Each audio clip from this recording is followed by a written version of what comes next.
The key went in halfway, then stopped. Loretta Haynes stood on the porch of the house she had lived in for 33 years, holding a key that no longer fit the lock she had used 10,000 times. Behind the door, the lights were on. She could hear footsteps crossing the living room floor. Slow, deliberate. The particular sound of a man who knew she was standing there and had decided not to hurry. She pulled the key out, tried again. Nothing. Across the street, a curtain moved in the Delhaney's front window. They'd lived there 9 years. Loretta had delivered their mail for 7 of those. She knew their names, their kids' names, the return address on the cards they sent to a son stationed in Georgia. Nobody came out. Loretta did not look at the curtain. She looked at the door. She had walked through that door, carrying groceries, carrying grief, carrying 33 years of a life she had built around a man who had just changed the lock while she was at the store buying milk. The suitcase was behind her, her old one from the back of the bedroom closet standing upright on the porch like it had been waiting for her. He had packed it himself. That was the part that would stay with her longest, not the lock, not the lawyers, not what came after. The careful way he had packed it, like a man who wanted credit for being decent while doing the most indecent thing he had ever done. The key went in halfway, then stopped. Loretta Haynes stood on the porch of the house she had lived in for 33 years, holding a key that no longer fit the lock she had used 10,000 times. Behind the door, the lights were on. She could hear footsteps crossing the living room floor. Slow, deliberate. The particular sound of a man who knew she was standing there and had decided not to hurry. She pulled the key out, tried again. Nothing. Across the street, a curtain moved in the Delhaney's front window. They'd lived there 9 years. Loretta had delivered their mail for 7 of those. She knew their names, their kids' names, the return address on the cards they sent to a son stationed in Georgia. Nobody came out. Loretta did not look at the curtain. She looked at the door. She had walked through that door carrying groceries, carrying grief, carrying 33 years of a life she had built around a man who had just changed the lock while she was out buying milk. A gallon of 2%, a small can of tomato soup she had almost put back because Douglas tracked receipts. That was the kind of marriage it had been for a long time now. The kind where a woman thought twice about a can of soup.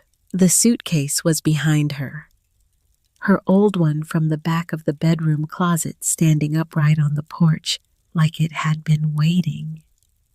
Beside it, 2 trash bags tied at the top, the shape of her brown winter coat, pressing against the plastic from the inside. He had packed it himself.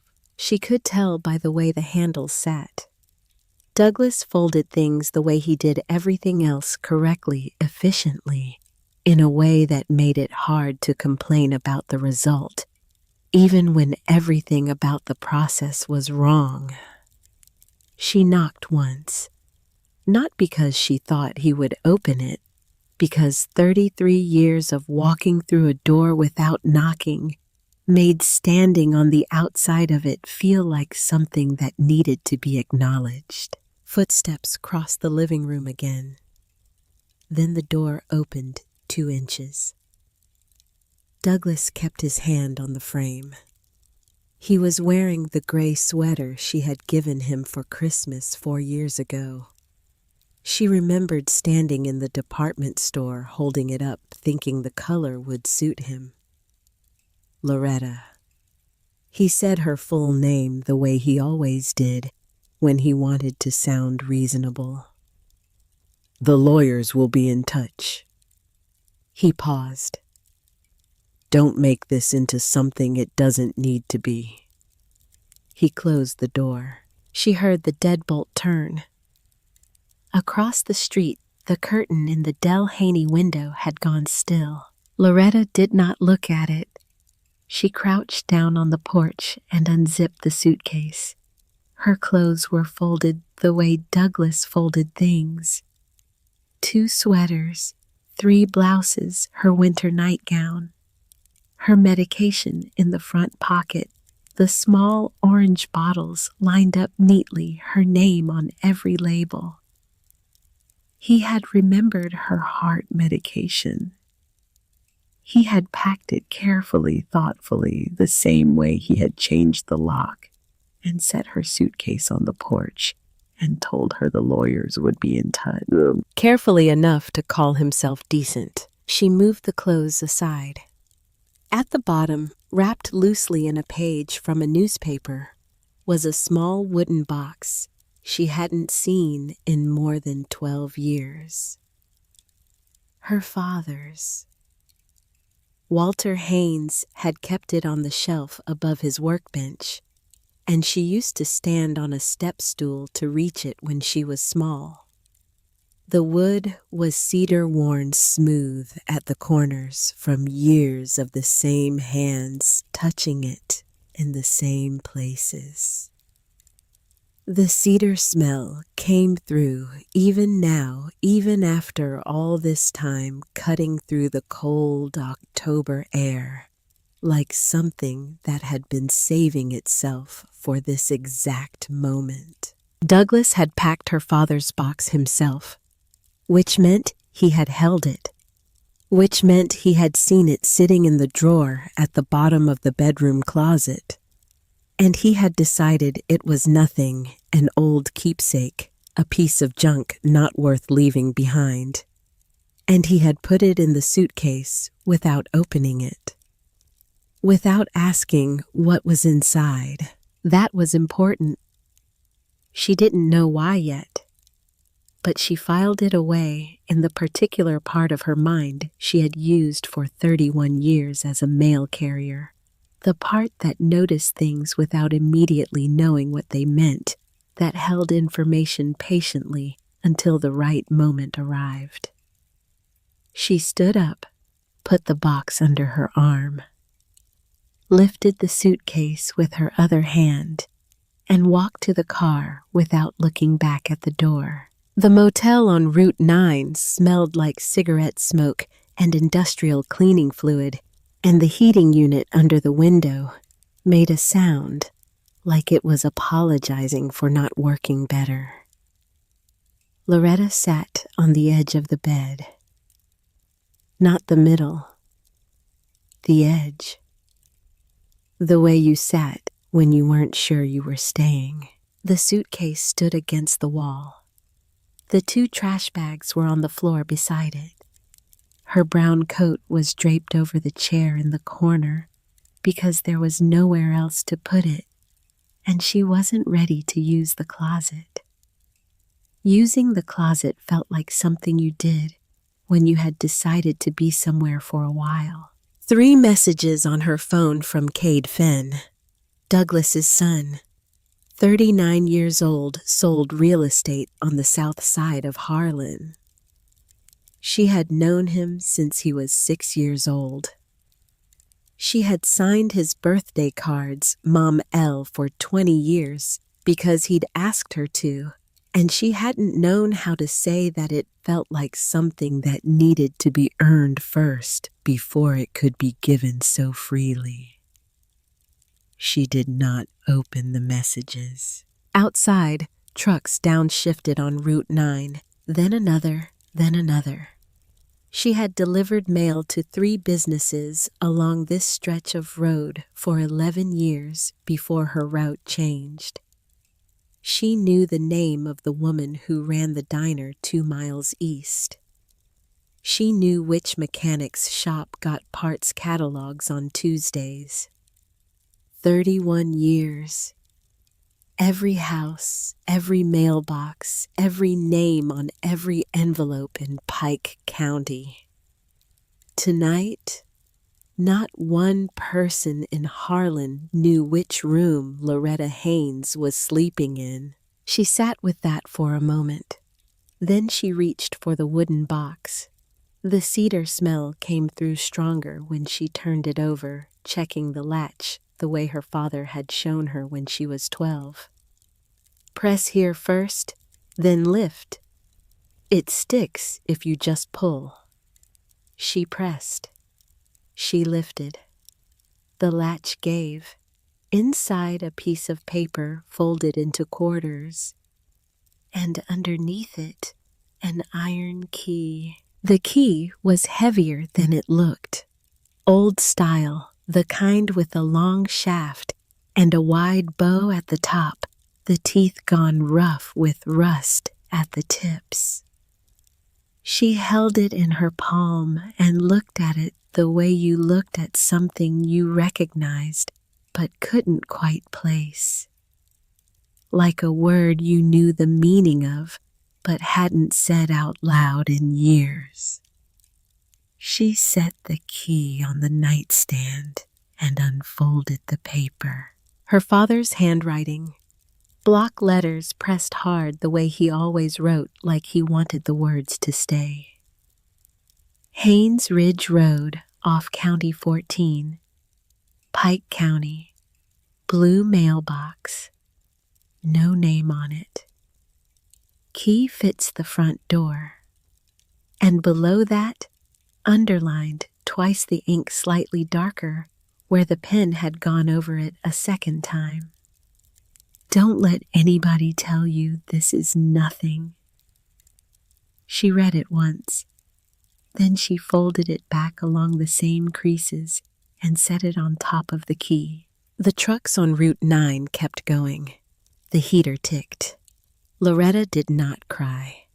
She sat on the edge of the bed in a room that smelled like other people's years and looked at a folded piece of paper and an iron key that her father had left for her and that Douglas had packed into her suitcase without ever wondering what was inside. She thought about Douglas saying those words, the words he had said exactly twice in 33 years of marriage whenever the subject of her father's land came up. Nothing out there worth the drive. He had said it the first time at a family dinner, when a distant cousin asked about the Haynes property after Walter died. The second time when Loretta herself had mentioned it years later, wondering aloud if she should go see what condition the place was in. Both times Douglas had said the same thing. Flat. Certain. The way he said things he had already decided and didn't want revisited. Nothing out there worth the drive. She had heard it like a fact. That was the kind of marriage it had been. The kind where a man said something with enough certainty that a woman stopped wondering if he might be wrong. She turned the key over in her hand. The iron was cold, then not cold. At 4 a.m, she was still awake. She placed the key on the nightstand where the light from the parking lot came through the gap in the curtains and landed on it in a thin stripe. She watched the stripe move across the key as the night shifted slow and steady. The way time moved when there was nowhere to be and nothing left to protect. When the sky outside went from black to the particular gray that came just before dawn, Loretta got up, put on her coat, and slid the key into the front pocket. She did not check her phone. She did not look at the trash bags. She picked up her car keys and went out into the cold. Haynes Ridge Road did not appear on her phone's GPS. She found it the way her father had taught her to find things, by watching for what the map left out, by reading the land instead of the screen. She had been driving for 40 minutes when the county route narrowed, then narrowed again, and she began looking for a mailbox the color of an old sky. She almost passed it. The blue had faded to something closer to gray, and the box itself leaned into the drainage ditch at the road's edge, like it had given up on standing straight sometime in the previous decade. But the numbers on the side matched the address on the paper in her father's handwriting, and she pulled over and checked twice before she believed it. The lane in was 2 tire tracks with grass growing up the middle. Branches scraped the roof of her car on both sides. She drove slow first gear, the way you drove when you weren't sure what you would find at the end. What she found was worse than she expected, and better than she had any right to hope for. The cabin sat back from the lane in a clearing that had gone mostly to weeds. The roof sagged in the middle like a spine that had held too much for too long. The porch steps, 2 of them, had gone soft and dark with rot.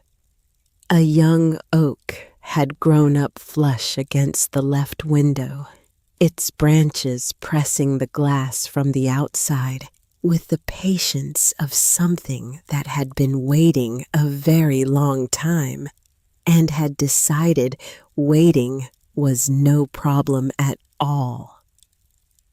Knee-high grass ran all the way to the door. Douglas had called this nothing for 33 years. Loretta sat in the car and looked at it through the windshield. Then she got out. The iron key went into the lock hard and caught. She pressed, turned, pressed again.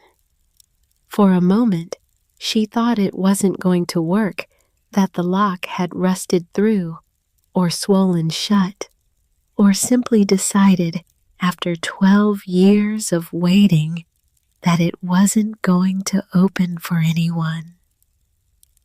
Then it gave. The door swung inward with a sound like something that had been holding its breath for a very long time and had finally decided it could stop. Cold air and damp wood met her at the threshold.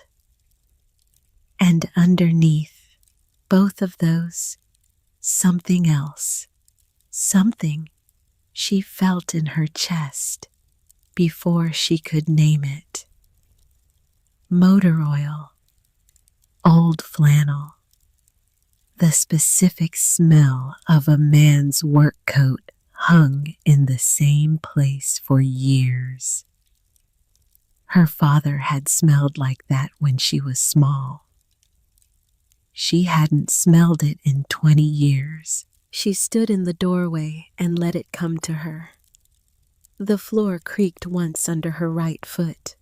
From somewhere inside the walls, a small animal moved and went still, startled by the intrusion of light and air, and a human presence in a space that hadn't held one for a long time. Loretta waited. The animal did not move again. She went in.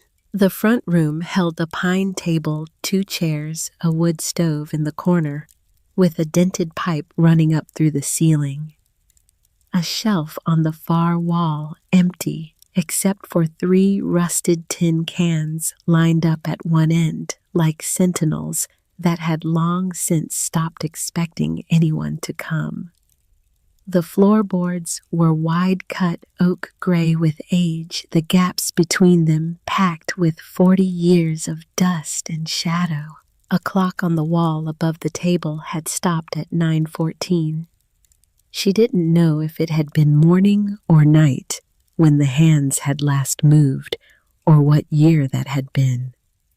It didn't matter. Time in this cabin had been keeping its own count for a long time, and it didn't need her to agree with it. Then she saw the wall beside the door. A set of iron hooks, 4 of them driven into the wood at shoulder height. On the first hook, an orange hunting vest stiff with age. The blaze color faded at the shoulders from seasons of sunlight coming through a window that no longer existed in the same condition it had when the vest was new. On the second hook, a wool jacket, the color of dried leaves, heavy and shapeless, the kind of jacket a man wore because it worked, and not because it looked like anything in particular. And on the third hook, sharing the same nail with the wool jacket, a canvas work cap, blue. The brim curved forward in a shape that didn't come from the factory. It came from 40 years of the same hand reaching for the same cap, in the same motion, pulling it on, in the same way, the brim curving gradually, imperceptibly, season by season, until it fit exactly one head and no other. Loretta knew that cap. She had watched it disappear into tree lines every fall from the time she was small enough to press her face against the kitchen window. She had watched it come back at dusk, her father's breath making clouds in the cold air, the cap still on his head as he came across the yard. She had watched him hang it on a nail by whatever door he came through. Always the same nail, always the same motion. He hadn't taken the hunting gear off the wall, which meant he had always meant to come back, which meant he had thought she would come too eventually. That someday, some way, some morning, when she needed it most, she would find her way down County 14 and up the gravel lane to a door with a lock that an old iron key could still open. Loretta did not take the cap down. She left it where it was. She found a broom in the corner of the kitchen, cracked handle bristles worn down on one side from years of use. The kind of broom that had been in the same corner so long, it had practically become part of the architecture. She took it and began to sweep, not because she had a plan, not because she had decided to stay or to go or to do anything in particular with a sagging roofed cabin in the middle of a Pike County field that her husband had dismissed for 33 years without ever bothering to see it with his own eyes.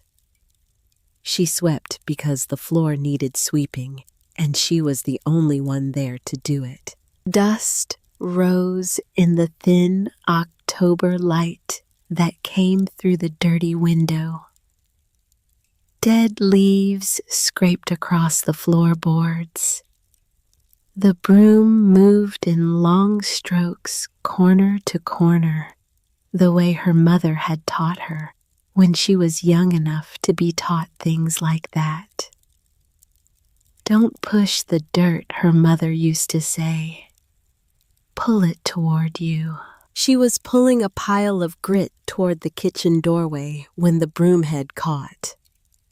Not on the baseboard, on the floor itself, on a board that sat slightly higher than the ones around it, maybe half an inch, maybe less.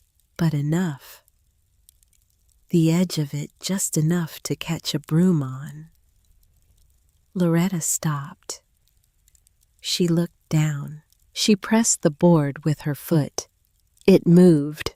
Not the way a warped board moved under pressure, shifting and then settling back into place.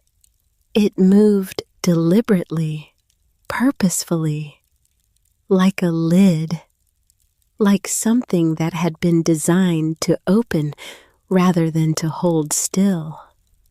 She stood there a moment with the broom still in her hand. 31 years of delivering other people's mail had taught her many things. It had taught her that the weight of an envelope told you almost as much as the name on the front. It had taught her that people who moved often got different kinds of mail than people who stayed. It had taught her that return addresses changed, that handwriting aged, that some houses got birthday cards every year from the same address for decades, and some houses never got birthday cards at all. And it had taught her above almost everything else what it looked like when something had been put somewhere on purpose. She set the broom against the wall.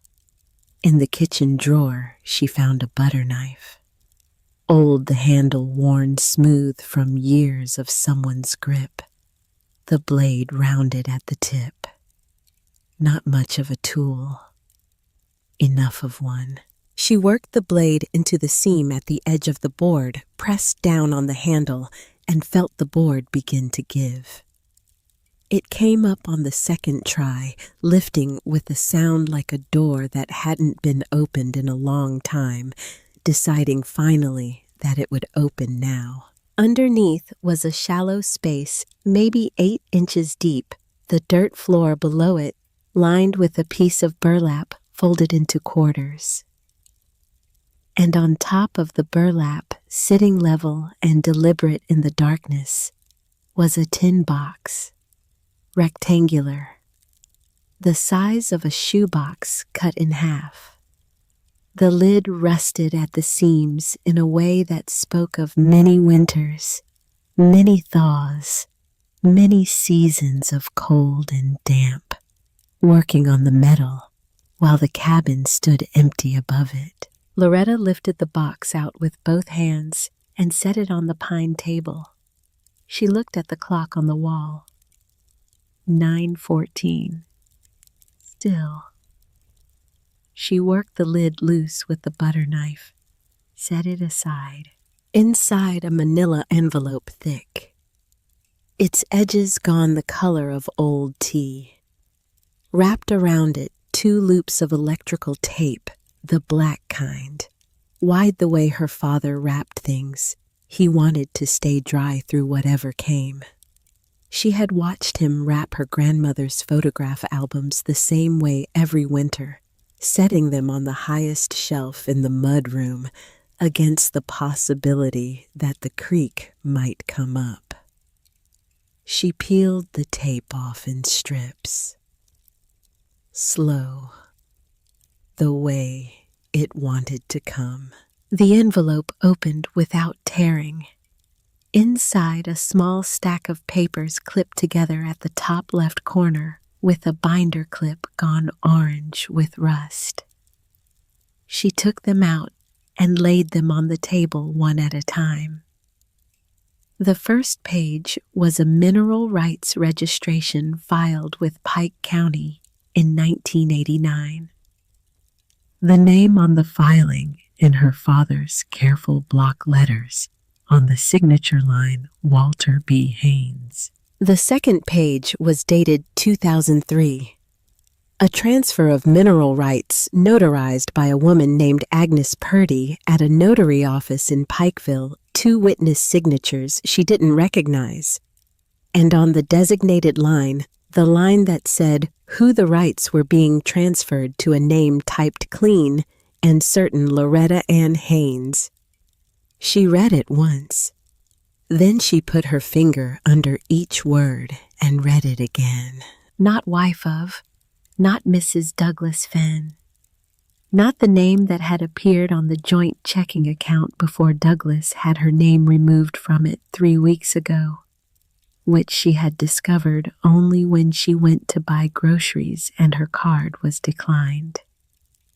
Loretta Ann Haynes, her name, the one her father had given her, standing on its own on a legal document in a county filing in a tin box under the floorboards of a cabin that Douglas Fenn had spent 33 years calling nothing. She sat with that for a moment. Outside, the wind moved through the tall grass in the clearing, flattening it and letting it rise again. A crow called from somewhere in the tree line and went quiet.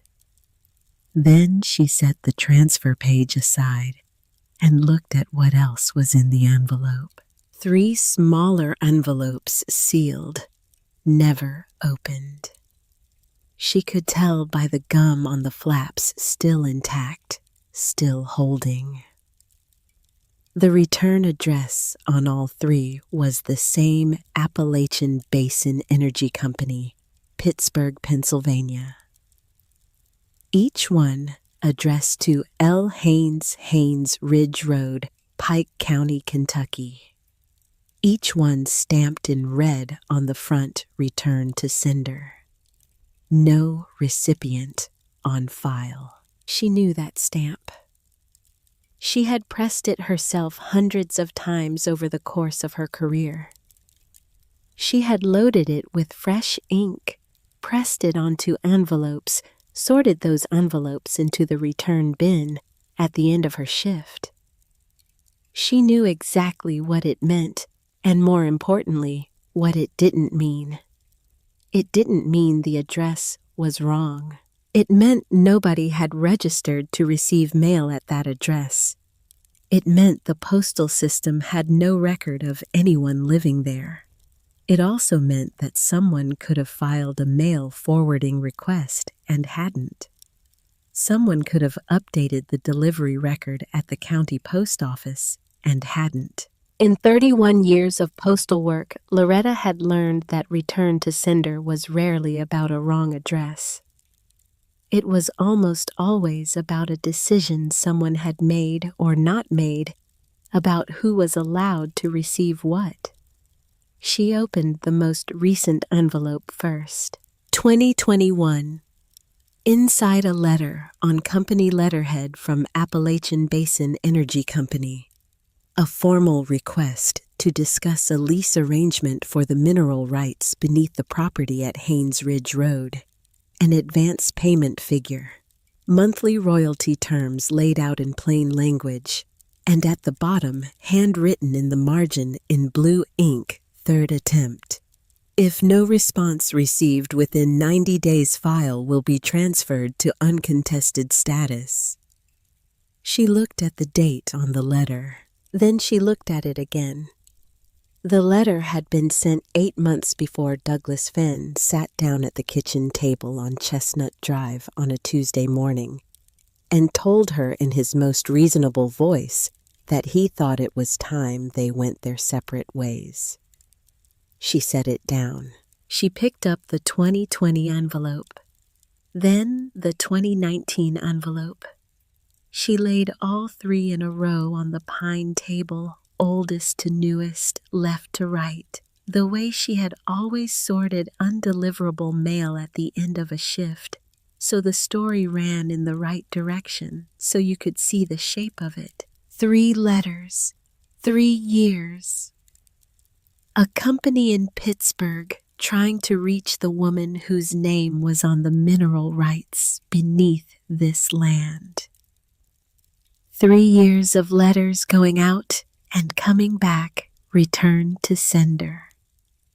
No recipient on file, while the clock on the wall stood at 9:14, and the tin box waited under the floorboard, and the cabin stood empty in the middle of a field that Douglas Fenn had spent 33 years calling nothing. He hadn't left her because the marriage was over. He had left her because the window was closing. Loretta sat at the pine table in the cold cabin with her father's papers spread out before her, and the iron key in her coat pocket, and a clock on the wall that had stopped at 9:14 and would not tell her what time it was now. She didn't need it to. She already knew what time it was. It was time to find out exactly what her father had left her, and exactly how long Douglas Finn had known about it. The Pike County clerk's office smelled like copy paper and old carpet, and Loretta Haynes had been inside it exactly once before 30 years ago, when she and Douglas had filed the deed on the house on Chestnut Drive. She remembered Douglas doing most of the talking that day. She remembered signing where he pointed. She got there at 8:47. The doors didn't open until 9. She stood on the sidewalk outside with the manila envelope in a canvas grocery bag and watched a pigeon work at something on the front steps. A man in a brown jacket came around the corner, glanced at her, kept walking. She was used to that. 31 years of standing at doors, post office doors, screen doors. The occasional locked gate had taught her how to occupy a piece of sidewalk without making anyone uncomfortable about it.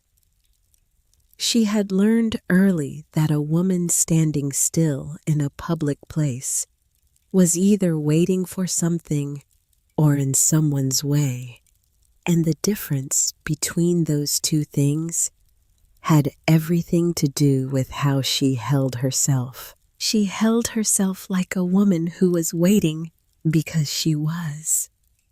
At 9 o'clock, a young man in a blue lanyard unlocked the front door from the inside. Loretta was the first one in. The clerk at the front counter had a name tag that said Marcus. He looked about 24. She put the papers in front of him and explained what she had mineral rights transfer, notarized 2003. Her name on the designation line, and watched his face do the thing faces did when they were reading something they mostly understood but weren't entirely sure what to do with. "I'll need to check with someone," he said. "Can you take a seat?" She sat in a plastic chair next to the water cooler and waited 17 minutes. She knew it was 17 because she watched the clock on the wall above the service window. The kind with a second hand that moved in small jerks rather than a smooth sweep, each tick a small separate decision rather than one continuous motion. A door opened behind the counter. The woman who came out was around 58, maybe 60. Silver hair cut short and neat. Reading glasses on a chain around her neck. She moved like someone who had been doing this job long enough that nothing surprised her anymore. Not the papers people brought in, not the stories those papers represented, not the particular look on a person's face when they were holding something important and weren't yet sure if the world was going to treat it that way. She looked at Loretta's documents without picking them up first, just leaned over the counter, reading from the top. Then she came around to the public side of the counter and sat down in the plastic chair across from Loretta. Not behind the counter, across from her. "I'm Evelyn Cross," she said. "Let me take a look at these properly." She read slowly, both pages. When she got to the 2003 transfer, she stopped. not at the legal language which she clearly knew well enough to read the way most people read a menu. She stopped at the property address, Haynes Ridge Road. She read it a second time. Something moved across her expression, a small recognition, a flicker of something that could have been surprise, or could have been the opposite of surprise. And then it settled back, and she continued reading. Loretta watched her and held the canvas bag in her lap with both hands. "This transfer is clean," Evelyn said. She set the page down on the arm of the chair between them. "Notarized, witnessed, filed correctly. These mineral rights were never part of your marital estate. They came to you by designation from your father before your marriage was registered, and they were never retitled jointly." She looked up. "That means they aren't subject to division in your divorce proceedings." Loretta did not say anything. Evelyn's voice stayed even and unhurried, the way the voices of people who worked with difficult information for a living tended to stay not cold, not distant, but measured. Like she understood that some things needed to be said at a pace that allowed a person to actually hear them. "If a company has been attempting to contact you regarding a lease on these rights," Evelyn continued, "you have the authority to negotiate that independently. No other signature is required." She tapped the transfer page once with one finger. "That name there, that's yours. It stands on its own. It always has." Loretta's hands tightened slightly on the canvas bag. "You need to speak with an attorney before you do anything else," Evelyn said. "Don't sign anything. Not for the energy company. Not for anyone connected to your ex-husband. Not for anyone who presents themselves as trying to help you simplify the situation." She said that last part, simplify the situation, with a small pause, before simplify the way you paused, before a word you had heard used wrong too many times, and wanted to mark the distance between the word and what it usually meant when people like that used it. Loretta gathered her papers and put them back in the envelope. She stood up. "Thank you," she said. Evelyn nodded. Then, just as Loretta turned toward the door, she spoke again. "Your husband, ex-husband, he hasn't been in contact with our office recently, has he?" Loretta turned back. "Not that I know of." Evelyn nodded again. She did not explain. She did not add anything. She folded her hands together on her knee in a way that closed the conversation as cleanly as a door pulled shut. Outside, Loretta walked to her car and stood beside it for a moment before getting in. The parking lot was half full. A woman was loading a stroller into a minivan 2 rows over, working quickly against the cold, the kind of focused efficiency that came from doing the same thing many times. The October sky above Pikeville was the color of old pewter flat, and without texture, the kind of sky that had decided on its mood for the day and was not going to revisit the decision. Evelyn Cross had been kind. She had been helpful. She had told Loretta not to sign anything and had explained why in language that treated her like an adult who deserved to understand her own situation. And then, right at the end, when Loretta was already standing, already turning toward the door, Evelyn had asked about Douglas. Loretta hadn't thought much of it at the time. She thought about it now. She drove back toward Haynes Ridge Road and thought about it for 40 minutes. The cabin was cold when she returned. The way buildings that haven't held heat in a long time were cold, not just in temperature, but in character, as if the cold had settled into the wood itself and made itself at home over 12 years of unoccupied winters. She had bought a bag of firewood at a gas station on Route 9 the day before. She brought it in now and spent the better part of an hour learning the wood stove. The flue damper was stiff. The wood was slightly damp from sitting in the bed of someone's truck before she'd bought it.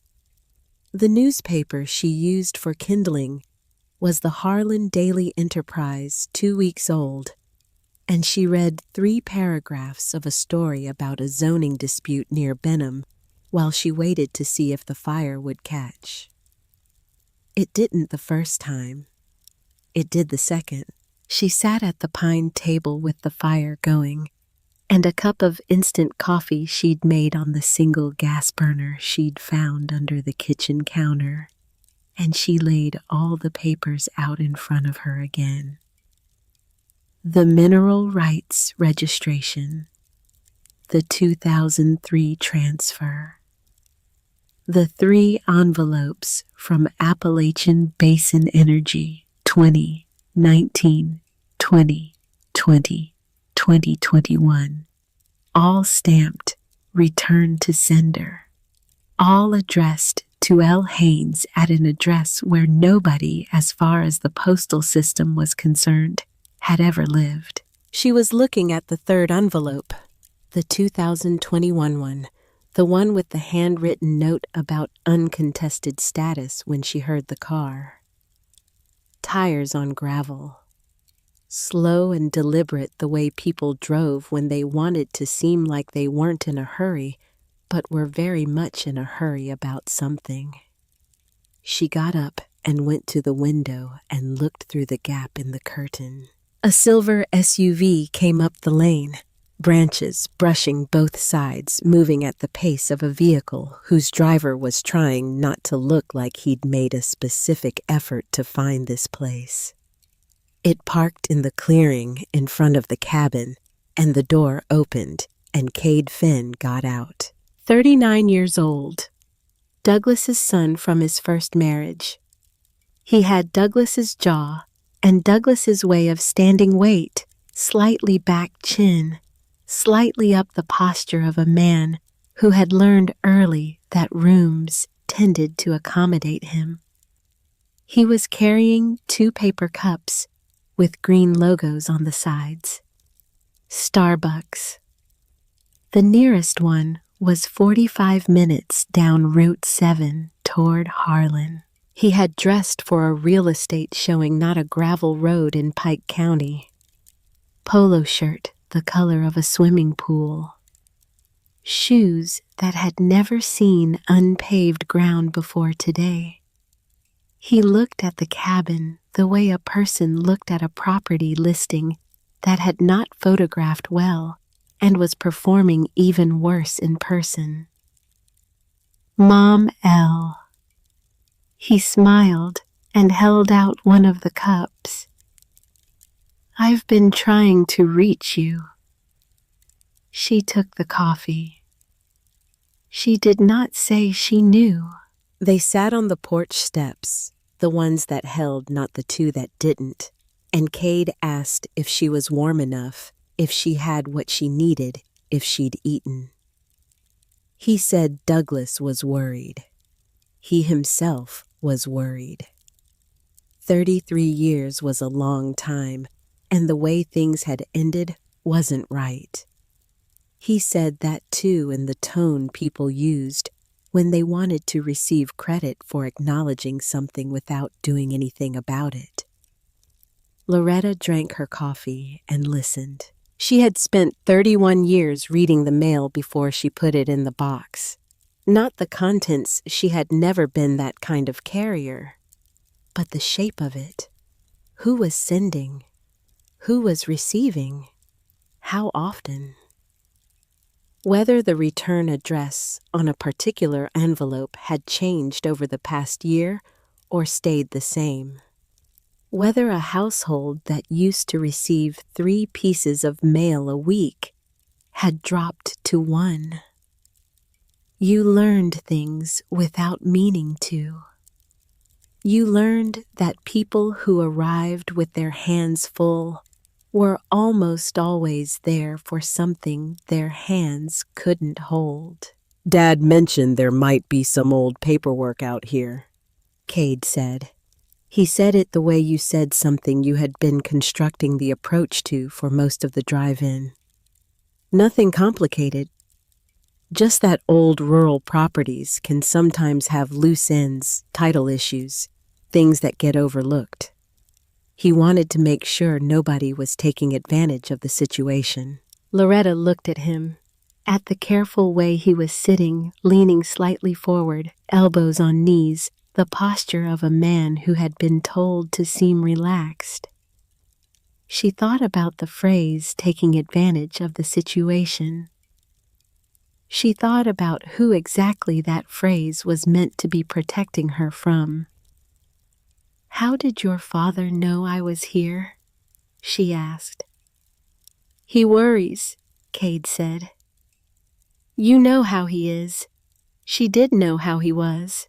"If there are any documents related to the property," Cade continued, "it might just be easier if Dad's attorney took a look, just to make sure everything's clear." His voice was warm, practiced. The smile that accompanied it was Douglas's smile 30 years younger and considerably smoother. "I'll handle my own paperwork," Loretta said. Cade nodded slowly, like that was a reasonable position and he was giving it every consideration it deserved. He finished his coffee, said to call if she needed anything, and wrote his number on the lid of the paper cup with a marker he produced from his shirt pocket. He added call anytime. "Mom L," in neat block letters, set the lid on the porch rail beside her and walked back to the SUV. She watched him back down the lane until the tree line took him. Then she picked up the cup lid and turned it over. On the underside, printed in small text, around the edge of a logo she'd almost missed, Fenn and Dornan Property Group, Harlan, Kentucky. The lettering ran in a curve beneath a small outline of a house. She recognized the building. She had delivered mail to it for 9 years. It was the same building that housed the offices of Garrett Blevins' attorney at law, Douglas Fenn's attorney, for the last 12 years. Loretta did not throw the cup away. She carried it inside and set it carefully in the paper bag she'd been using for trash, setting it upright, lid facing up. The way she used to set aside mail that had been opened and resealed somewhere between the sender and her route. That kind of mail always meant someone had wanted to know what was inside before it reached the person it was addressed to. She went back to the pine table and sat down. She wrote Cade's visit at the bottom of the page she'd been keeping date time, what he'd said, what he hadn't said, the cup lid, and what was printed on it. She wrote it the way she would have written up an irregularity report at the post office. Just the facts, just the sequence, nothing she couldn't verify. Then she sat back and looked at the clock on the wall. 9:14. Still. She was at the table 2 evenings later, writing in the same careful sequence what happened, when it happened, what was said when the headlights swept across the kitchen wall. Slow, deliberate. She went to the window. Douglas's truck was parked at the end of the lane, nose toward the cabin. He was still inside it. She could see the shape of him in the driver's seat, the particular stillness of a man deciding how to walk into a room before he walked into it. She had watched him do that before every difficult conversation in 33 years of marriage. The pause in the hallway, the hand on the door frame, the breath taken where she couldn't see it. He sat there 4 minutes. She counted. Then he got out. He knocked the way he always knocked when he wanted to seem reasonable, 3 times evenly spaced, not too hard. The knock of a man who had never needed to bang on anything in his life, because doors had generally opened for him before he finished deciding to knock. Loretta opened the door, but did not step aside. Douglas. He was wearing his good coat, the dark wool one he wore when he wanted to look like a man who had arrived to handle something, not to fight about it.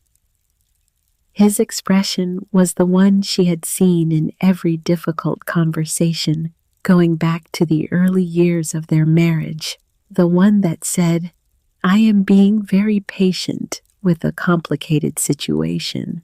"I've been worried about you," he said. "This place isn't safe. No reliable heat. The roof has been compromised for years. You're out here by yourself and nobody knows where you are." "I know where I am," she said. He nodded as if that were a reasonable contribution to the conversation, and he was incorporating it thoughtfully. His eyes went past her shoulder into the cabin. One quick look, the kind that counted things, how many papers on the table, whether anyone else was present, what the layout of the room would allow. He had always been fast with spaces. It was part of what had made him good at real estate for 30 years. He put it together in about 2 seconds and looked back at her face. "My attorney could come out," he said. "Take a look at whatever your father left out here, just to make sure nothing gets complicated. Just so nobody takes advantage of the situation." There it was again. The same phrase Cade had used. Word for word, the same phrase. She had delivered mail to enough households over enough years to know what it meant when a family used the same language. It meant someone had written the script and handed it down. "I have my own attorney," she said. Something moved behind his eyes. Not anger. Not yet. Something quieter and more calculated than anger. Recalculation. The adjustment of a man who had expected a different response and was rapidly revising his approach. "Lou." His voice dropped half a register. The one he used when he wanted to sound like he was letting her in on something. "Come on. You don't need to make this harder than it has to be. I'm not the enemy here. I'm trying to help you." He put his hand on the doorframe then, not stepping in, just placing his hand there, fingers resting on the wood thumb against the outer edge. The gesture of a man asserting ownership over something without technically claiming it. The way you put a hand on a fence rail to remind both people whose fence it was. Loretta looked at his hand. Then she looked at the lock plate on the door. The new one. Brass. Still bright at the edges where the screwdriver had slipped during installation. She had bought it at the hardware store in Pikeville 4 days ago and put it in herself with a tutorial she'd watched twice on her phone in the motel parking lot before she drove out here. Douglas's eyes moved to the lock. She watched him understand it.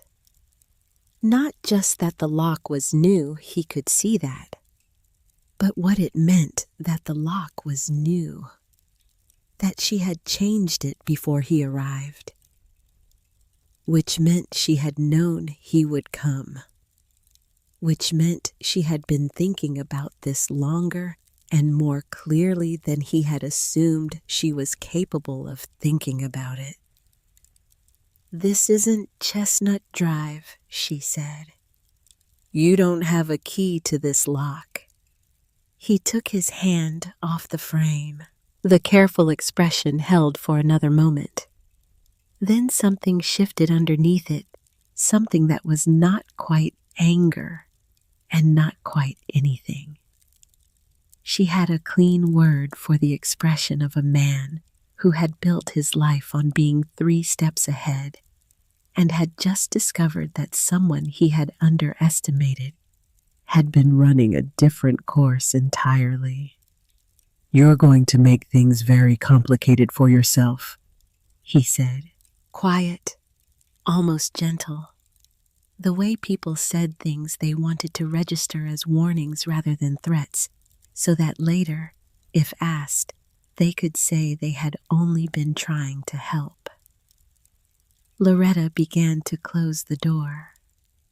Douglas stood on the porch until the door was nearly shut. Then she heard him step back. Gravel under his boots. The sound of a man regrouping. The truck door. The engine turning over. She stood at the closed door and listened to him back down the lane, and when the engine sound had faded enough, she went to the window and watched anyway, because she had learned over 31 years of paying attention to things other people considered beneath their notice, that the moment a person stopped looking was often the moment something important happened. He stopped at the end of Haynes Ridge Road, not pulling out onto the county route. Stopped. And in the dark, the small blue light of a phone screen lit up the inside of the cab. He was already calling someone before he had even left the property. 22 minutes later, her phone buzzed on the table. "Cade, just checking in, Mom L. Let me know if you need anything." She set the phone face down. Then she pressed both hands flat on top of the wood stove, which was still warm from the afternoon fire. She stood there for a moment with her palms against the metal, feeling the heat come through. She had known he would come. She had changed the lock because she knew. She had kept her voice level and her hands still through the whole of it. But her hands were shaking now in the quiet, after in the way that things that had been held very tightly tended to shake when you finally let them. She let them shake for a moment. Then she went back to the table. Bertie Soult was parked on the road's shoulder in a pickup that had seen considerably better years. Driver's door open, one boot on the running board, a spiral notebook open against her forearm. She was writing in it with a pen, not looking at a phone, not dictating into anything, just writing the old way, the way people wrote when they intended to keep what they were putting down. 55, maybe a few years past it. Flannel shirt the color of a winter sky. Hair gone salt and pepper pulled back without much attention paid to how it looked. The kind of woman who had stopped spending time on appearances somewhere around the same time she had stopped having time to spend. Loretta almost didn't stop. In 31 years of mail delivery, she had learned that strangers near your mailbox usually wanted something, and it was rarely something straightforward. But the notebook caught her attention. People who used paper notebooks in the age of voice memos were either old enough to be set in their ways or committed enough to their work that they didn't care what the alternative was. Bertie Sult, it turned out, was the latter. Loretta pulled up and got out. "You're on private property," she said. "Not unfriendly, just clear." The woman looked up from the notebook. "I know, I'm sorry." I was about to knock. She closed the notebook. "My name is Bertie Sult. I write for the Pike County Courier." She said it the way people said things they expected to be questioned about. "I've been working on a piece about mineral rights," she continued, "specifically about women in eastern Kentucky who've lost them or come close to losing them during divorce proceedings without fully understanding what they were signing." She paused. 3 addresses in the county records have been flagged as properties with no established contact for the rights holder. This address is one of them. She had pulled a small card from the breast pocket of her flannel shirt and was holding it out. Loretta took it. Plain card. Name, publication, phone number. No title, no decorative border.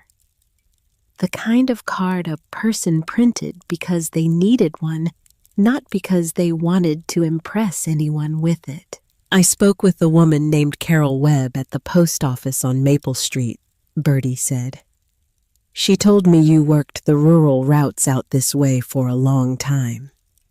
She said if anyone would know what to do with a piece of land that had been overlooked for years, it was probably you."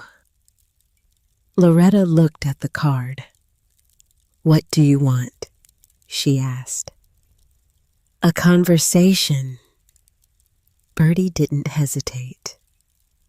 "And if you have documents, I'd like to see them." "What does that give me?" Bertie looked at her directly. "Attention is the one thing that people like Douglas Fenn can't control once it exists. A story in print changes what a person can do quietly. It doesn't fix everything, but it makes quiet considerably harder." She said his name without hesitation, without searching for it, which meant she had already done her research and had arrived at this mailbox knowing whose property it was and whose name was on the mineral rights and what the timeline of that story looked like from the outside. "How did you find the other addresses?" Loretta asked. "One of them found me." Bertie turned a page in her notebook, not reading it, just something to do with her hands.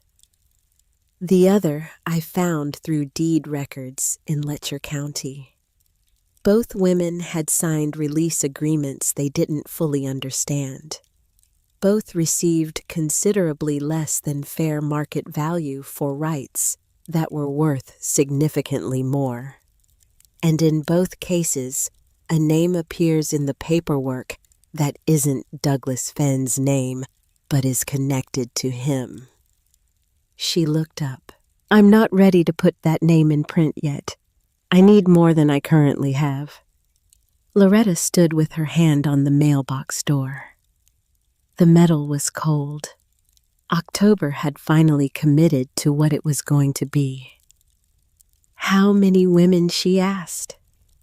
Bertie looked down at her notebook, then back up. "2 confirmed. I think there are more. I think this has been going on for longer than the last few years." The wind moved through the tall grass along the road shoulder. Down the county route, a truck engine turned over somewhere and faded. Loretta thought about the 3 envelopes, 2019, 20, 20, 20, 21. 3 years of a company in Pittsburgh, trying to reach a woman whose name was on a piece of land, the letters going out and coming back. Returned to sender while the clock stood still at 9:14.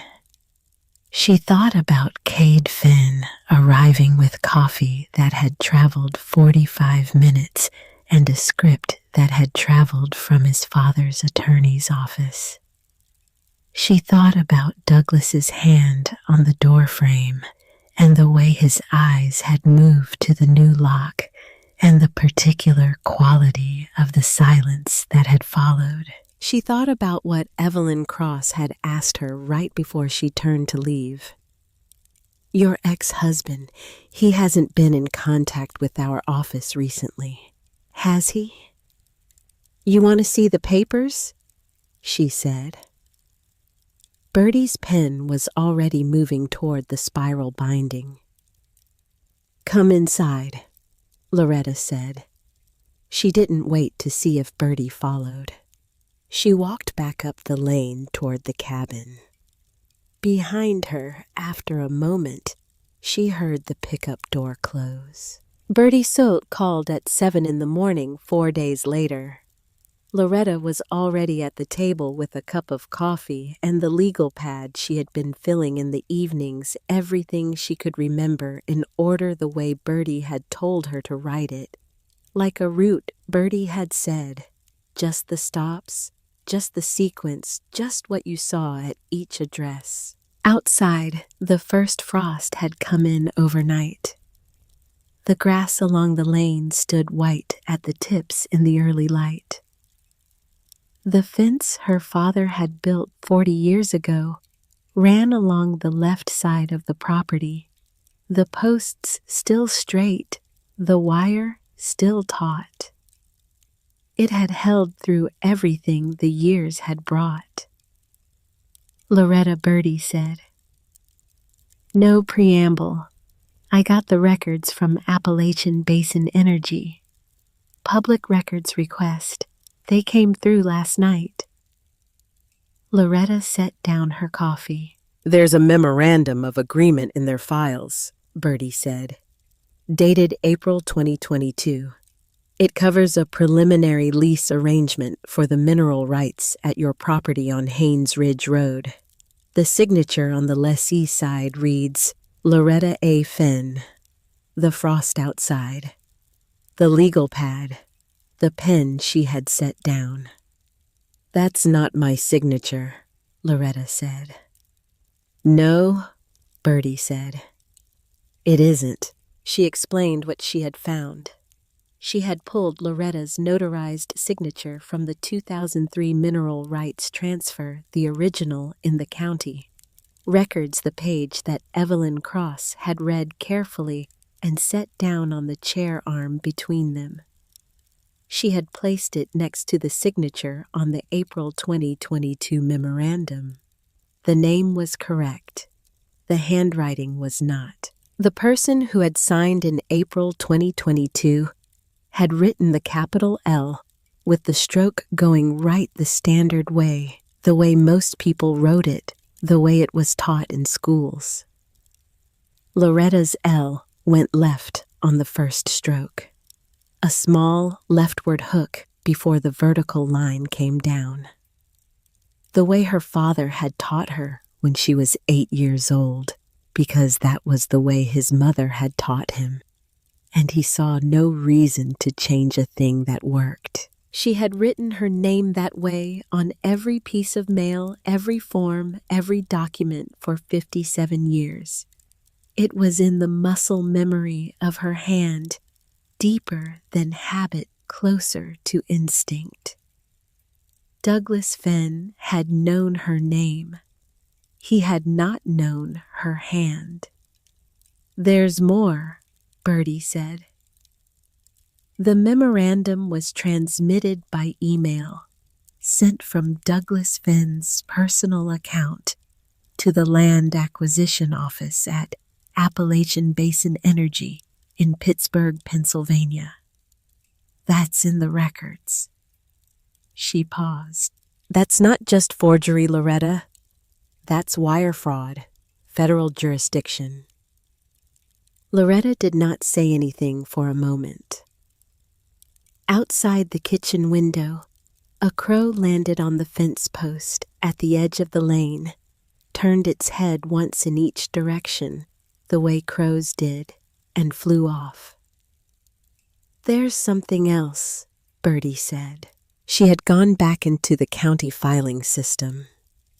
In the 18 months before Loretta had arrived at the clerk's office with her father's papers, 3 separate requests had been submitted to update the contact information on record for the Haynes Ridge Road property to register an active address where correspondence could reach the rights holder. 3 requests, each one sitting in the processing queue, each one marked pending review. All 3 assigned to the same staff member for processing. Loretta knew the answer before Bertie said it. "Evelyn Cross," she said. "3 requests," Bertie said. "Same clerk. All still pending." "You decide what that means." The woman who had sat across from her and told her not to sign anything. The woman who had told her the transfer was clean and the name on it was hers, and nobody could walk past it like it didn't exist. The woman who had asked right at the end whether Douglas had been in contact with the office recently, had been making sure in the way available to her that the right people knew someone was looking, while also making sure in the way available to her that certain information arrived at certain places slowly enough to serve a particular purpose. Loretta sat with that. The coffee had gone cold. She hadn't touched it since Bertie started talking. She got up from the table, not because she had somewhere to go, just because sitting still had stopped working. She walked to the window and looked out at the lane and the frost-tipped grass and the fence her father had built that was still standing. 33 years. She had written Douglas's name on Christmas cards, on school permission slips for Cade, on every get-well card from their church when his mother was ill 2 winters running. She had written Douglas and Loretta so many times over so many years that the letters ran together in the memory of her hand, automatic unthought. He had written her name once. 1 page, April 2022. Sent by email to Pittsburgh like it was a task he was clearing from a list before the end of the quarter. She stood at the window until her hands stopped shaking. It didn't take as long as the first time. "Is this enough?" she asked. "For the story." "It's enough to start," Bertie said. "But I need you to agree to be named. Your full name. Your account of what happened in your words. Without that, I have documents. With that, I have a person. And a person is what makes it impossible to ignore." Loretta looked up at the wall above the door. The hunting vest, the wool jacket, the canvas work cap on its nail, her father's things in the places he had left them. The brim of the cap curved exactly the way it had always been curved, waiting without complaint for however long it took. She thought about what her father had underlined twice on the paper in the wooden box, pressing the pen down hard the second time so the words would hold. "Don't let anybody tell you this is nothing." He hadn't been talking about the land. He had been talking about her. He had always been talking about her. She wasn't going to wait for a newspaper story to do what she could do herself. She had the documents. She had the timeline. She had the 2003 transfer with her name on the designation line, her signature with the leftward L, that Douglas had not known well enough to copy. She had the 3 envelopes stamped "Return to Sender." She had the April 2022 memorandum with the forged signature and Douglas's email address in the transmission records. She had 31 years of knowing exactly how to organize a stack of undeliverable items so that anyone who looked at them could understand the full story in the right order. The federal building in Pikeville was 40 minutes down Route 7. The office of the United States Attorney for the Eastern District of Kentucky was on the 3rd floor. She had delivered mail to that building for 6 years before her route changed. She knew where the parking was. She knew which entrance stayed unlocked until 5.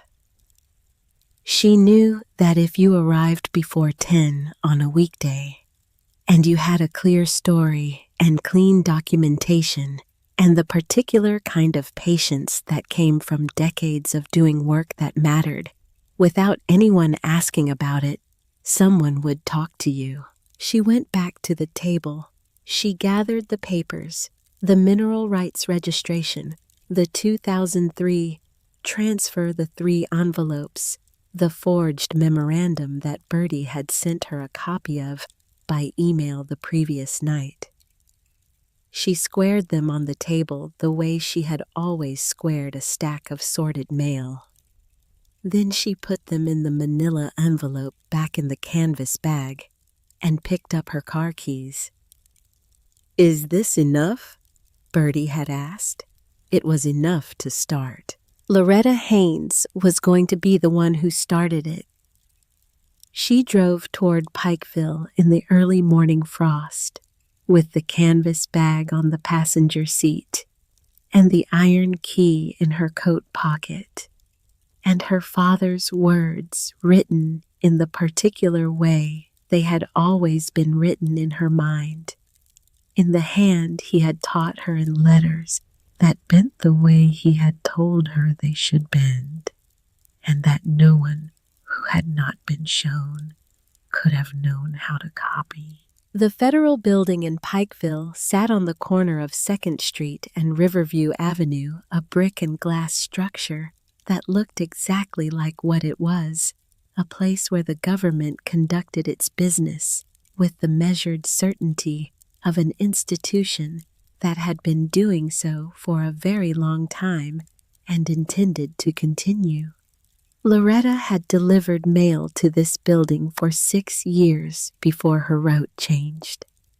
She knew the parking structure on the east side the entrance that stayed unlocked until 5, the security desk on the ground floor where a man named Harold had worked for as long as she could remember, though she didn't know if Harold was still there. He was. He looked up when she came through the door, and there was the small pause of a man trying to place a face he recognized from a context that no longer applied. "You used to bring the mail," he said. "I did," she said. 31 years. He nodded, and something in his expression settled into a kind of respect that had nothing to do with what she was carrying in the canvas bag, and everything to do with the 31 years themselves. He checked her identification, issued her a visitor's badge, and told her the 3rd floor. She took the elevator up. The assistant United States attorney who agreed to see her that morning was a woman named Sylvie Drummond, 40-something, with the particular quality of attention that belonged to people who spent their professional lives listening to what was said and what wasn't said in equal measure. She had short dark hair and wore no jewelry except a watch on her left wrist.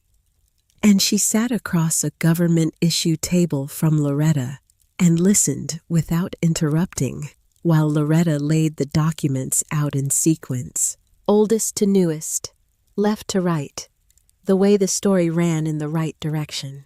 The 1989 mineral rights registration. The 2003 transfer notarized her name on the designation line. The 3 envelopes from Appalachian Basin Energy 2019, 2020, 2021, each stamped Return to Sender. The April 2022 memorandum with the forged signature. The email transmission record showing Douglas Fenn's personal account in the sender field. The Appalachian Basin Energy Land Acquisition Office in the recipient field. The date and timestamp that put it 8 months before Douglas had sat down at the kitchen table on Chestnut Drive and told her in his most reasonable voice that he thought it was time they went their separate ways. And the neatly written pages from the legal pad. Everything in order, dates and times, and what was said and what wasn't written, the way she had always written, irregularity reports at the post office. Just the facts, just the sequence, nothing she couldn't verify. Sylvie Drummond looked at the documents for a long time. She asked 3 questions. Loretta answered all 3. Then Sylvie picked up the April 2022 memorandum and looked at the signature line. "You didn't sign this," she said. It was a statement, not a question. "No. How can you demonstrate that Loretta took the legal pad and wrote her name on it? The way she had always written it. The leftward hook on the first stroke of the L, the way her father had shown her when she was 8 years old, because that was how his mother had shown him, and he saw no reason to change a thing that worked." She placed it next to the memorandum on the table. Sylvie looked at both signatures for a moment. Then she looked up. "Is there anyone else who can verify your signature 31 years of postal records?" Loretta said. "Every form I signed at the Harlan post office, every document in my employment file." Sylvie nodded slowly, the nod of a person filing something away, rather than expressing agreement. She picked up the email transmission record. "This was sent from his personal account," Loretta said, "to their office in Pittsburgh. I was told that constitutes wire fraud." Sylvie looked at her. "Who told you that a journalist who works for the Pike County Courier?"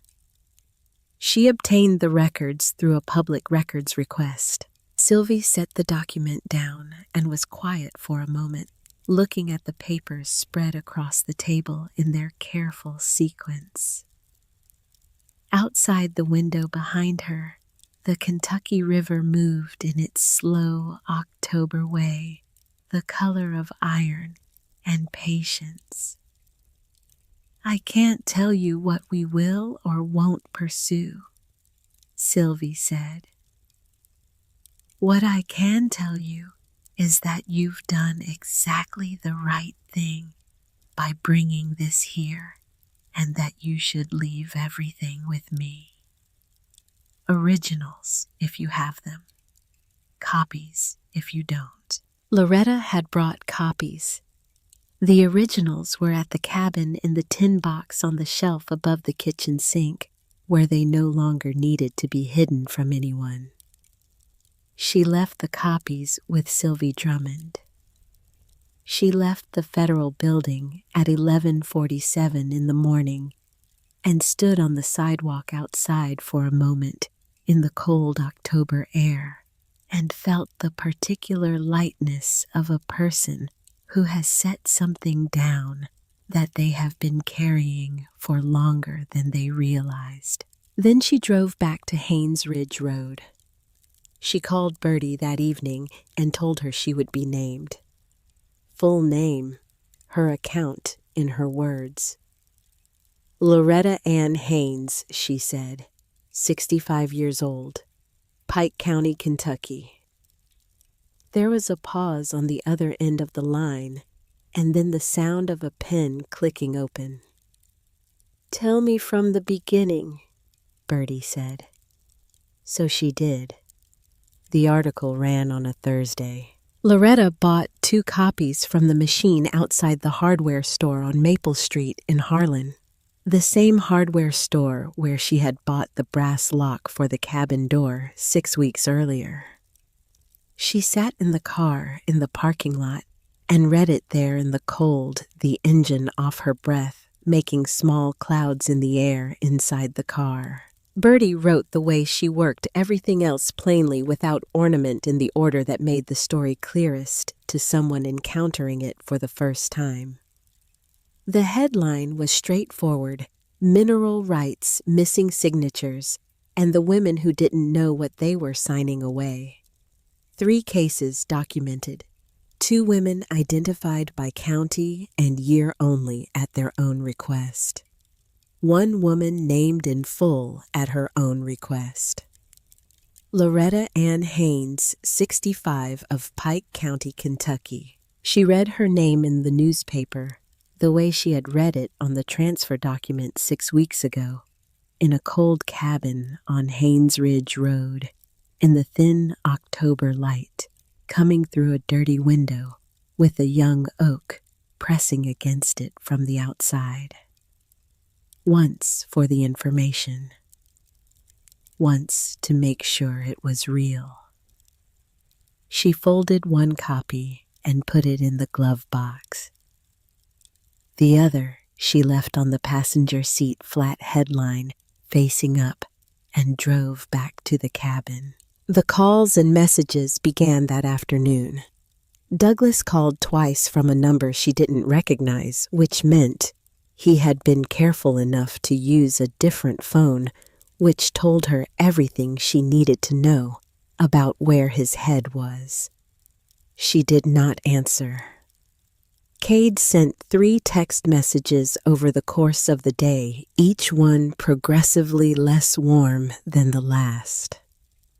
The careful veneer of concern wearing thin by the 3rd one, which said only that she was making a serious mistake and that he hoped she understood that. She read all 3 messages once and set the phone face down on the table. That evening, she sat at the pine table with a cup of tea and listened to the wood stove tick and settle and thought about what it meant that they were still trying.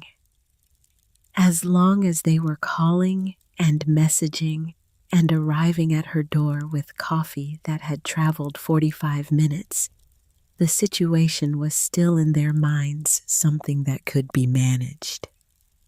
Something that could be steered back into the territory where their version of the story was the one that mattered. She had spent 33 years living inside their version of the story. She was done with that now. The pressure continued for 11 days. Calls, messages, 2 more visits, 1 from Cade alone, standing on the porch in the cold, looking younger and less certain than she had ever seen him, and 1 from a man she didn't recognize, who introduced himself as a colleague of Garrett Blevins and said he was only there to make sure she had all the information she needed to make an informed decision. She told him she had an attorney and closed the door. Then, on the 12th day, the silence arrived. It arrived the way certain kinds of weather arrived in eastern Kentucky, without announcement between 1 hour and the next, as if the previous condition had simply decided it was finished and had moved on. No final message from Cade. No final call from a number she didn't recognize. Just silence, complete and sudden, the kind that had a specific shape and weight of its own. Loretta knew that shape. She had learned it over 33 years of living with a man who went quiet when he was regrouping. When Douglas Fenn stopped talking, it meant he had started listening to lawyers instead of to his own certainty.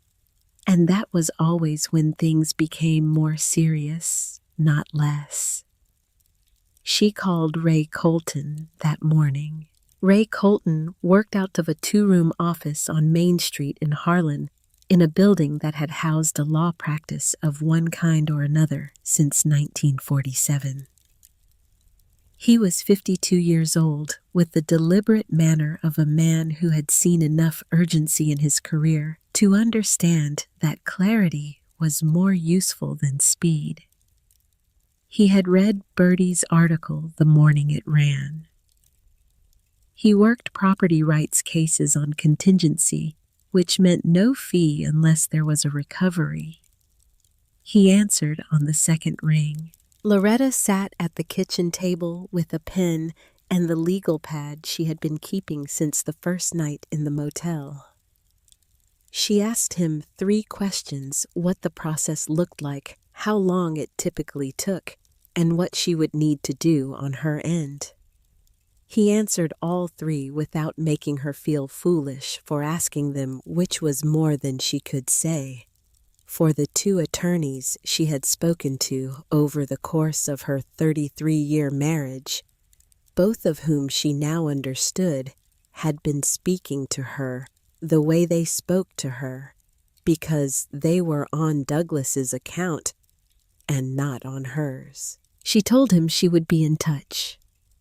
When she hung up, she sat for a moment with the phone in her lap and looked at the canvas work cap on the wall above the door. The brim curved in its particular way, the way that came from 40 years of the same hand and no other. "Okay, Daddy," she said quietly. "I think I understand now what you meant." The call from Evelyn Cross came on a Friday afternoon 2 weeks after the article ran. Loretta was on the porch with a mug of coffee watching a pair of hawks work the air above the field in slow banking circles. She had been watching them for 20 minutes. She had spent a great deal of her life noticing things that other people didn't pause long enough to see, and she saw no reason to stop now. She answered. Evelyn Cross did not offer pleasantries. She said she wanted Loretta to know that the Pike County Clerk's office had initiated an internal administrative review. She said she was calling from her personal phone. She said she wanted Loretta to know that the 3 pending requests to update the contact information for the Haynes Ridge Road property had been processed that morning, and that going forward, all correspondence related to that property would be directed to Loretta's address. Loretta listened. "I made choices," Evelyn said. "I made them believing certain things that turned out to be incomplete pictures of the situation." Loretta looked out over the field where the hawks were still turning. The grass had gone the particular yellow-brown of November, coming in the green of October, entirely replaced, now the season having made its decision and committed to it. "I understand," Loretta said. She meant it. A pause on the other end. "Then I hope things go the way they should for you." Loretta thanked her and ended the call. She sat on the porch for another few minutes after that, watching the hawks. Then she went inside and wrote the call down in the legal pad. Date time, what was said, what wasn't, the way she had written everything else. Bertie called 2 days later. "The administrative review is confirmed," she said. "Evelyn Cross has been placed on paid administrative leave pending the outcome. I wanted you to hear it from me." Loretta was at the table with a bowl of soup she'd made from vegetables she'd bought at the farmer's market in Harlan the previous Saturday, a trip that had taken most of the morning and had been the first time she'd spent that long in town without thinking about whether she had Douglas's permission, which was not a thought she had consciously suppressed during their marriage so much as a thought she had never allowed to form in the first place. She made a note of that, not in the legal pad, just in the part of her mind that was still learning the shape of her own life without another person's decisions arranged around it, like furniture she hadn't chosen. She made the choice that put her where she was, Loretta said. Same as all of us. Bertie was quiet for a moment on the other end. Then I'm working on a follow-up piece. Would you be willing to talk again? Yes, Loretta said. A week later, a letter arrived from Appalachian Basin Energy Company. 3 paragraphs on company letterhead. Formal language considered and careful. The April 2022 Memorandum of Agreement had been suspended pending the outcome of a signature verification investigation initiated by federal authorities. All further communication regarding the mineral rights at the Haynes Ridge Road property would be directed exclusively to the designated rights holder, as established by the 2003 transfer document on file with Pike County. She read that phrase twice. Designated rights holder. She put the letter in the folder she'd been keeping since the first week in the cabin, the one that held everything in order, oldest to newest, left to right. Then Douglas called. Not Cade, not a number she didn't recognize. Douglas himself from his own phone on a Tuesday evening in the 3rd week of November, when the temperature had dropped into the 20s overnight and the cabin's repaired wood stove was earning its keep.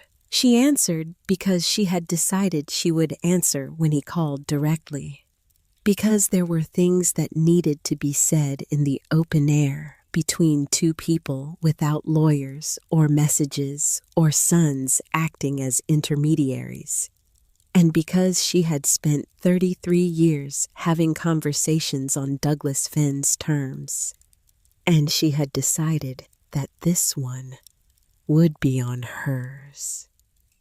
Douglas, she said. His voice was the voice she had known for 33 years. Controlled, modulated. The voice of a man who had learned a long time ago that the way you said something was often more persuasive than what you said. He told her he had been thinking. He told her he wanted her to understand that everything he had been done to protect what they had built together. He told her that the land, the mineral rights, the property, none of it had ever been about hurting her. It had been about making sure that something valuable wasn't lost in the confusion of a difficult transition. He let the word transition sit there, doing the work it was supposed to do. Loretta listened to all of it. She had learned over 31 years of delivering mail that you let a thing complete itself before you decided what to do with it. You didn't act on the first line of a letter. You read to the end. He finished. The wood stove ticked. The window above the sink showed her the November dark outside, and in the dark, the reflection of the kitchen, the table, the lamp, the shelves, her own face looking back at her with an expression she was still getting used to. Douglas, she said, you packed my father's box into my suitcase because you thought it wasn't worth anything. You held it in your hands and decided it was nothing. and put it in with my winter nightgown and my heart medication, and you never once thought to ask what was inside. A silence on his end, the particular silence of a man who had prepared for many possible responses and had not prepared for this one. "You were wrong about that," she said. "You were wrong about the box, and you were wrong about the land, and you were wrong about what you would find if you ever actually looked at what I was made of. That's been true for longer than either of us probably wants to admit." She could hear him breathing. She did not wait for him to respond. "I have an attorney," she said. "His name is Ray Colton. If you have anything further to say, you can say it to him." She ended the call. She set the phone on the table and sat very still for a moment, both hands flat on the wood. The stove ticked. Outside, the wind moved through the November trees, the last of the leaves coming down in the dark, letting go of the branches they'd held since spring. Her hands were not shaking. She noticed that. She sat with it for a moment and let herself notice it fully, the way she had learned to let herself notice things that mattered. Then she got up and put the kettle on. The Monday before Christmas, Loretta went out to the mailbox at 8 in the morning. Old habit, new address. The lane was frozen at the edges, the grass along the fence rails white with frost, the kind of cold that had decided it was staying and had arranged itself accordingly. Her breath came out in small clouds, each one complete and brief and gone. The fence her father had built 40 years ago ran along the left side of the lane, post to post still straight, still holding each post set deep enough to survive what had come down from the hills over the decades.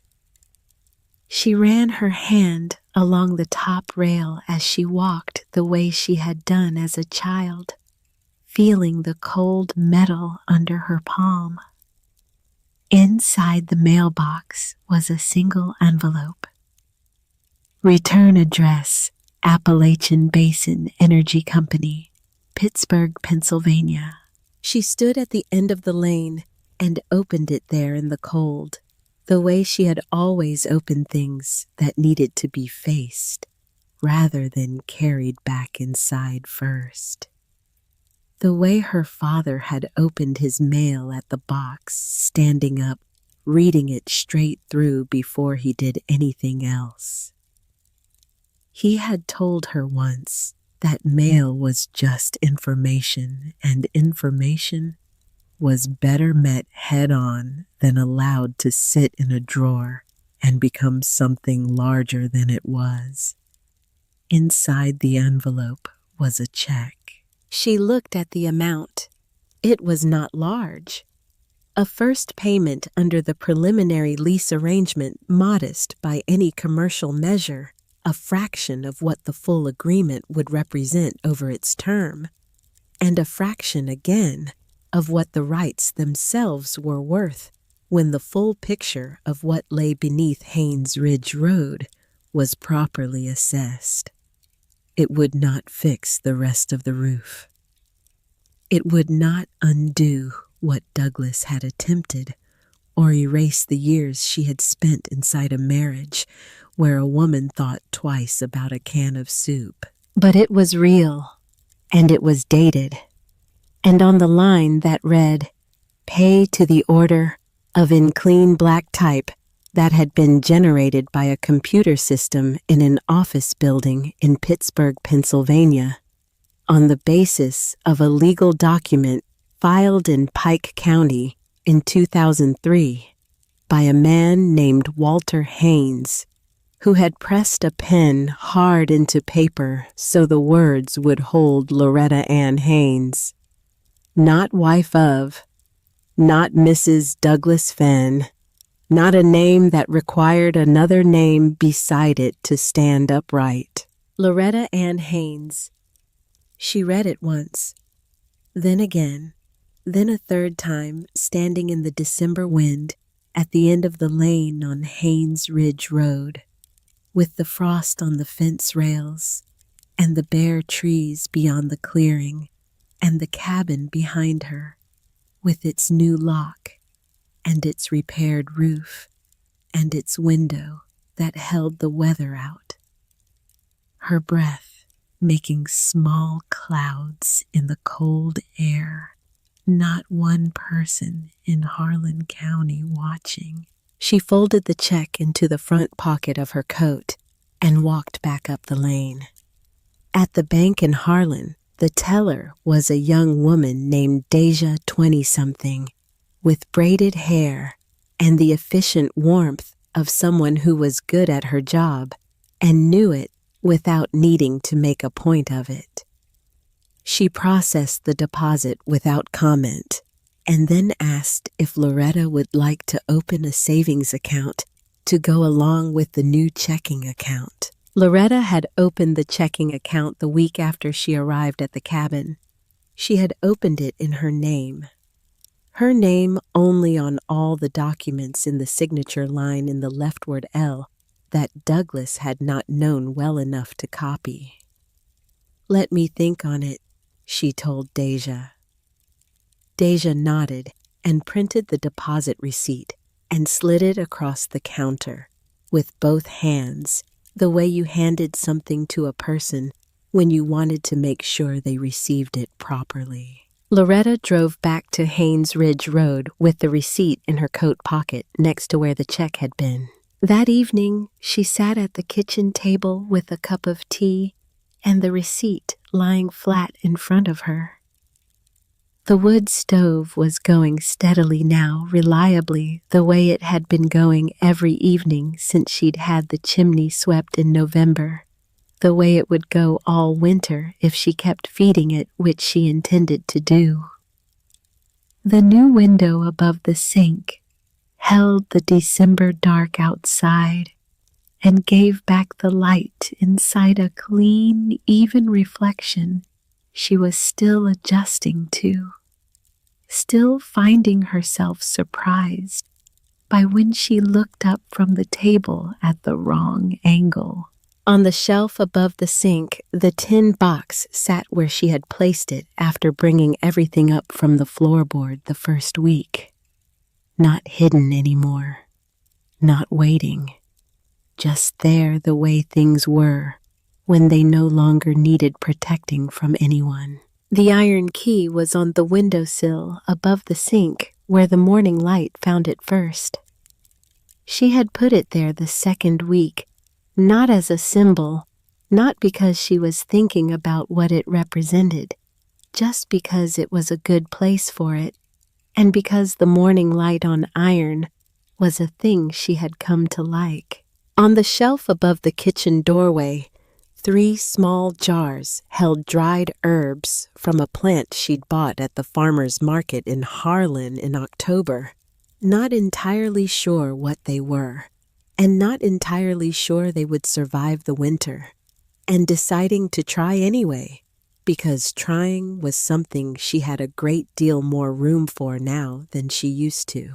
She did the work in pieces, one weekend at a time, one problem identified and addressed, then the next. The roof patch in November, half of it herself, and half of it a man from Pikeville she'd found through a recommendation from the woman who ran the hardware store.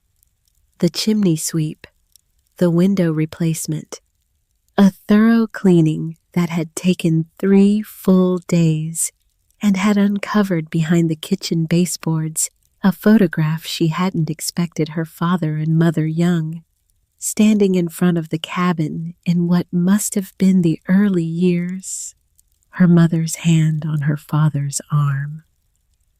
both of them squinting into the sun with the particular expression of people who are happy and know it and are not trying to perform it for anyone. She had put the photograph on the shelf beside the tin box. Now she looked up from the deposit receipt and looked at the wall above the door. The hunting vest, the wool jacket, the canvas work cap on its nail, the brim curved exactly as it had always been curved, in exactly the way that 40 years of the same hand had made it curve, patient and specific and belonging to no one else. She had looked at that cap every day for 2 months. She had left it exactly where it was on its nail, the way her father had left it. It had felt important to leave it there. It had felt like something that needed to be honored before it could be touched. She got up from the table. She walked across the kitchen to the wall beside the door, and she stood there for a moment, looking at the cap, the way she had looked at it every day, the faded blue of it, the worn fabric at the brim's edge, the sweat-darkened band inside that had taken the shape of the head it had held for 40 years of falls and winters and long mornings in the cold. Then she reached up and took it down. It was lighter than she expected. Things that had been in a place a long time sometimes felt, when you finally touched them, like they should weigh more than they did. Like the time itself should have added to them. But the cap was just a cap canvas and thread, and a wire brim stay light in her hands, smelling faintly of cedar, and something else she couldn't name, but recognized in the same way she had recognized the smell of the cabin when she first opened the door. The smell of her father's life, held in the fibers of a thing he had touched 10,000 times. She put it on. She stood in the kitchen of the cabin on Haynes Ridge Road in Pike County, Kentucky, in the December quiet, with her father's cap on her head and the wood stove going, and the receipt from the bank on the table, and the iron key on the windowsill where the morning light would find it first. And she did not say anything, and no one was watching, and she did not need anyone to be. She stood there for a long moment. Then she took the cap off carefully and hung it back on its nail in the same place, in the same way, the brim, forward, the way it had always been.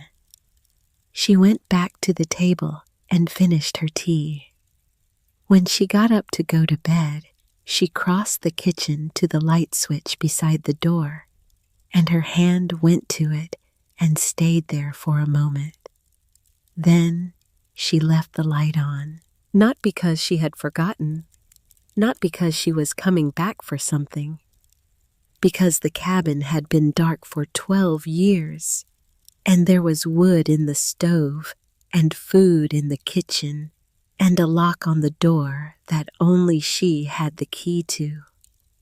And one winter of light seemed like the least she could offer to a place that had been waiting for her, without complaint, for longer than she had known how to look. She walked down the short hallway to the bedroom. The window above the bed showed her the December sky, a deep clear black. The stars, sharp and plentiful, in the way they were only in places far from city light. The way they had been sharp above this ridge every winter of her father's life, and every winter of the years between. She lay down in the quiet and looked at the ceiling and thought about the deposit receipt on the table and Ray Colton's number in her phone and Bertie Sull's second article still in progress, and the 3 jars of herbs on the shelf that might survive the winter if she tended them right. She thought about her father pressing the pen down twice on the paper so the words would hold.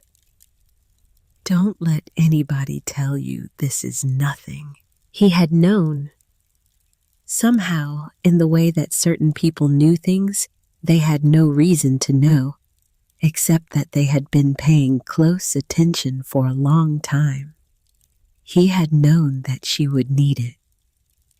Not the land, not the mineral rights, not the check with her name on the designated line. He had known she would need the reminder. The underlined, double-pressed cedar box kept reminder that the things she was made of were worth more than whatever a man decided to call them. She had delivered other people's mail for 31 years. She had read the shape of 10,000 envelopes without ever reading the contents.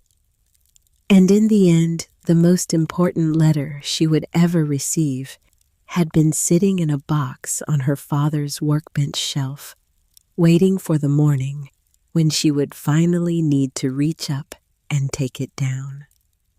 She closed her eyes. Outside, the wind moved through the bare trees on Haynes Ridge Road, moving through them the way it had always moved through them without asking permission, without announcing itself, simply present in the way that wind in the mountains was always present, carrying whatever the season asked it to carry, patient and indifferent and entirely uninterested in the particular stories of the people who lived beneath it. But Loretta Haynes was not beneath it tonight. She was inside with the light on in the kitchen and the stove warm in the wall and her name on a check in the bank and her father's cap on its nail by the door. That was enough for tonight. Tomorrow there would be more to do. There was always more to do, and now, for the first time in 33 years, she was the one who would decide what it was.